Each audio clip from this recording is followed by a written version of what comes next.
invitation of my Bangladesh colleague. Bharat বাংলাদেশের সঙ্গে গঠনমূলক ও ইতিবাচকভাবে সম্পর্ক এগিয়ে নিতে আগ্রহী বলে জানিয়েছেন ঢাকায় সফররত ভারতের পররাষ্ট্র সচিব বিক্রম মিশ্রি।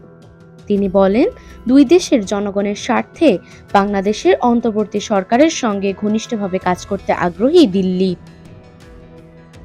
সোমবার বিকেলে বাংলাদেশ সরকারের পররাষ্ট্র উপদেষ্টা মোহাম্মদ তৌহিদ হোসেনের সঙ্গে সৌজন্য সাক্ষাতের পর বিক্রম মিশ্রি সাংবাদিকদের একথা জানান। ভারতের পররাষ্ট্র সচিব হিসেবে এটি বিক্রম মিশ্রির প্রথম বাংলাদেশ সফর।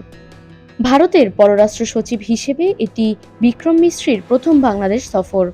সকালে ভারতীয় বিমান বাহিনীর একটি বিশেষ ফ্লাইটে ঢাকায় পৌঁছানোর পর তিনি বাংলাদেশের পররাষ্ট্র সচিব মোহাম্মদ জসিম-উদ্দিনের সঙ্গে বৈঠকে অংশ নেন। বিক্রম মিশ্রি বলেন, আমাদের মধ্যে অত্যন্ত খোলামেলা ও গঠনমূলক আলোচনা হয়েছে। ভারত সবসময় বাংলাদেশকে একটি ইতিবাচক, গঠনমূলক এবং জনগণের কল্যাণ কেন্দ্রিক সম্পর্কের মাধ্যমে দেখেছে।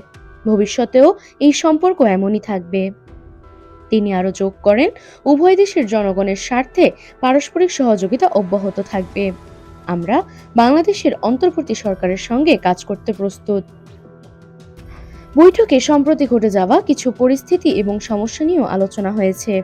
বিক্রম মিশ্রি জানান, সংখ্যালঘুদের নিরাপত্তা ও কল্যাণ এবং ধর্মীয় সম্পত্তির ওপর হামলার মতো দুঃখজনক ঘটনাগুলো নিয়ে আমাদের উদ্বেগের কথা জানিয়েছি। এই সফরকে ঘিরে ভারত ও বাংলাদেশের দ্বিপক্ষীয় সম্পর্ক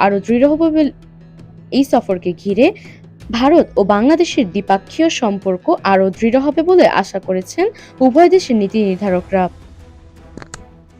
নুসরাত জাহান সাউ, প্রেস 20 বাংলা।